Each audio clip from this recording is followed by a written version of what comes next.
So, the relationship between man and God. How do we do it? How do we establish it? What is all this mystery? What are all these different ways? Is it just a matter of belief? A matter of what we make up in our mind? Is it superstition? Or is it something more tangible, more real? So today we have a lot of people talking about just having faith, just believing, and everything will be okay. But in the past, people knew and understood the technology of life, the technology of the universe, in terms of the cosmos, the positions of the stars, day and night, the moon, the sun, the earth, the animals, the vegetation, and the human being. All of these things are very, very much complex forms of technology. What do I mean by this? I mean that now today people, when they hear the word technology, they imagine cell phone, car, computer, all these gadgets. But if you look at it, the human, your body, your entire body is the most advanced technology ever. Not just your thinking, not just your mind, not just your feelings, everything. Everything is the highest form of technology. And this has not been created by a human being. It has been created by the giver of life himself. When we talk about forms like yoga, we're talking about knowing that giver of life through this piece of technology, which is the human form. Yoga does not mean twisting your body, making impossible postures. The word yoga means union, coming together with the whole. So you, as a tiny creation, you find access to the larger creation, which is the universe. This is not to say that the universe is God, like so many people are saying today, because He who gives life, the one who gave life and who created everything, is beyond the universe. But the universe is the closest frontier to that creator. That's why a lot of people associate the universe with the creator himself. I used to do that. But since I found my faith in Christ, I don't do that anymore. Now I know that the creator is beyond the universe. But you see, even though I am a follower of Christ today, I still acknowledge that there is deep wisdom and deep knowledge in terms of what yoga has to offer. And this human mechanism, the hands, the fingers, the body, everything, the face, the eyes, everything, the hair, everything has a purpose. Everything can be made of use to become an access to higher dimensions of life. Especially if you are someone who is looking for truth beyond belief. And if you want me to be honest with you, truth is always beyond belief. It is not a matter of belief. There's ways to access what is true and to see for yourself what is true. It is healthy to have a certain level of faith. This is my new position today that I did not have before. But that's a whole other story. Today I want to talk to you about the mechanism of the human being. The way we sit, the way we breathe, the way we hold ourselves, the way we eat, the way we sleep.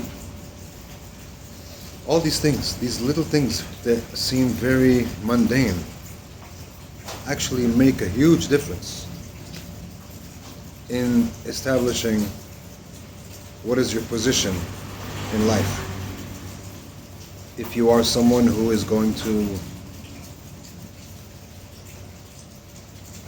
know life deeper and come to know the Creator, or if you're just going to be someone who's passing by and not going to know anything of substance, and all you're going to have to depend on is belief. And in that sense, belief becomes blind, because now you have no access to the deeper reality. All you have in your possession is, I just have to believe. That is not a very good position to be in. So the best position to be in is to have faith, but also to know and to see how life is structured, what this human body is, what each point of the human body is and what it's for, and exploring this and working with this. That is what yoga is. Yoga is not something to make you flexible or to make you lose weight. Those are bonuses that you get with yoga. But the true purpose of yoga is to know what this is. Because unless you know what this is, you cannot know the Creator. You cannot know who you are. You cannot know even your connection to the Creator. So if you're more interested in knowing, if you're more interested in touching deeper dimensions of life, it becomes very important to understand the postures of the hands, the postures of the body, if your hair should be long or short. All these things become important,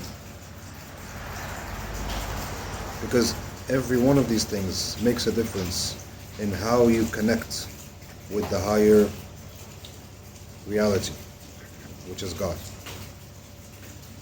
It's not a coincidence that even Jesus himself had long hair. Many of the prophets have had long hair and long beard. These are not styles. People used to understand that in order to connect with something higher, you need to have an antenna. The hair functions as an antenna. And this is not just biblical. Even the Native Americans knew this. Even the Africans knew this. The Asians, every ancient civilization knew this. And there was some knowledge on the technology of the human being. And this goes very deep. But it starts with knowledge. It starts with science. It's a form of science, an ancient science that is being lost today and has been hijacked by the New Age, which are talking about the moon and the stars and yoga and meditation, and unfortunately are being rejected by the people who follow religion, who have, like Christians and others. They're being rejected as heretics, but actually those so-called heretics are simply hijacking a very ancient form of technology, which is not alien even to the Christian faith. So now there's a divide happening between this and that is not good. My effort is to bring them back together. My effort is to bring them back together and to understand the importance of these things, See, even today, the Orthodox Christian priests all have long hair and long beard. You think that's a coincidence? It's not a coincidence. So, in terms of how long your hair is, it plays a big role. In terms of what colors you wear, it plays a big role. In terms of what you eat, when you eat, how you eat, how you hold yourself, how you relate to people and to situations, all these things. Praying before eating, being grateful. You see, today we have a lot of workshops of being grateful. Just learning to be grateful, gratitude, giving gratitude and this and that. Christians have been doing this for 2,000 years, without any workshop. Just in church or with themselves, just being grateful. But today you have this new age spirituality becoming, dissecting these ancient technologies and making them something that is not religious, that is far away from God or Jesus, and making it into its own thing. Now people pay lots of money and go do these workshops just to learn how to be grateful, when even Jesus taught us how to be grateful. Like, you don't need all these things to be grateful. You don't need anything to be grateful. You don't need a workshop to be grateful.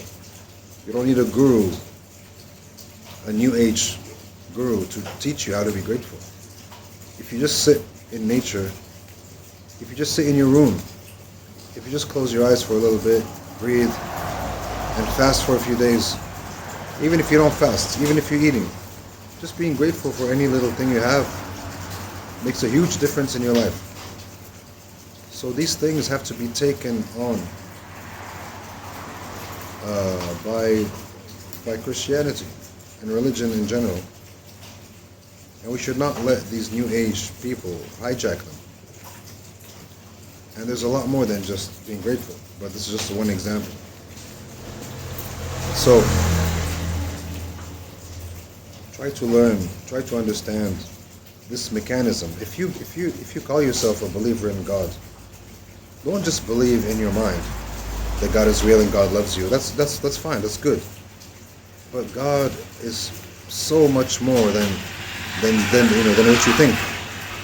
If you look at every limb, at every part of your body, you will find the fingerprints of the Creator.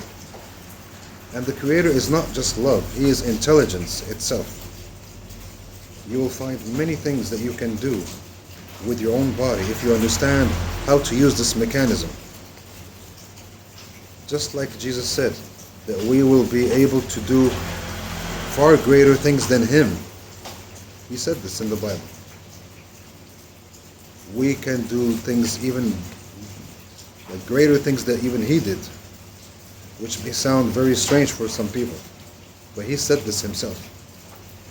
So everything He taught us, I believe there's much more that He taught us which is not included in the Bible. For example, there's the Gospel of Thomas.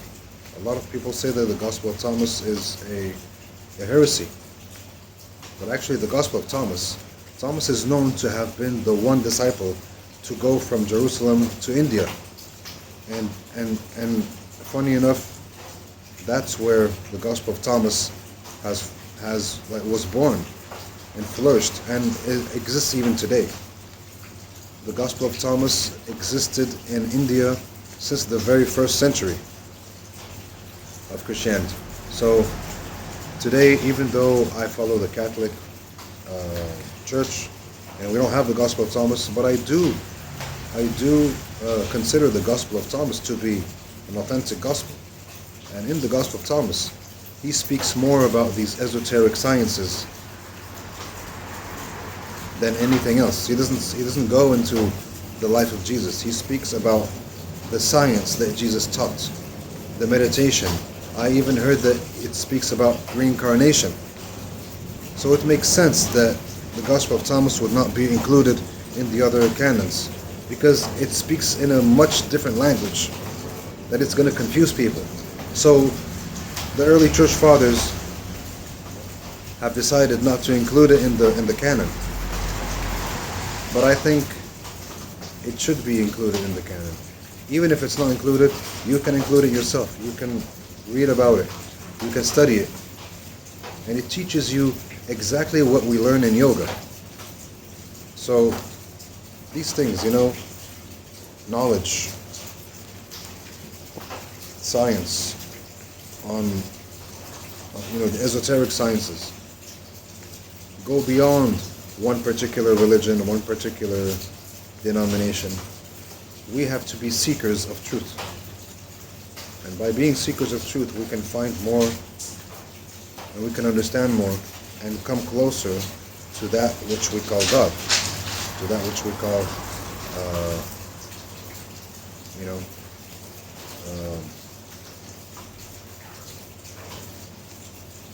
the origin of life. So I encourage everyone to look more into these things. You don't have to reject Christ or Christianity just because you get into yoga. You don't have to reject yoga just because you became a Christian or because you follow Jesus Christ. These things have to be harmonized together because we're talking about truth. And truth is God. And truth can be found everywhere. Truth is everywhere. So there's not just one type of truth. There's a true way to think, there's a true way to feel, but there's also a true way to move. There's a true way to be. There's a true way to understand things. So all these things become universal. And by the way, the word Catholic means universal. So especially if you're Catholic, you have to be more universal about life and learn what everything means and explore your body, explore the movements. Don't be ashamed or feel guilty because you practice yoga. I encourage anyone to practice meditation and practice yoga. It's very important. It helps you to know yourself. Even Jesus said, know thyself. Know yourself. All these things tie together. They're not contradicting each other. They actually complete each other. So thank you very much. You can look more into these things. And please, if you have any questions or any comments, keep them in the comment section. Share this video with anyone you like or who might like this video. And please check out my other videos. And I'll see you guys very soon. Thank you.